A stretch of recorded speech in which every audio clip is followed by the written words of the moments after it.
So sa way down, since manipis yung bakal natin, 2.9mm lang siya, mababa rin lang yung gagamitin natin kuryente. So ang nilagay ko dyan is 100, yung kuryente niya, 21 yung voltahe. Yung torch nyo dapat lagi nakaganyan. Lagi nakaganyan. Hanggang sa baba yan ha, hanggang sa baba.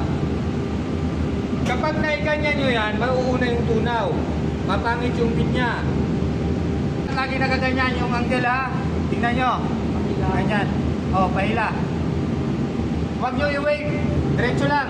Ay, basta. Ganyan o, ganyan. 5 to 6 mm. No?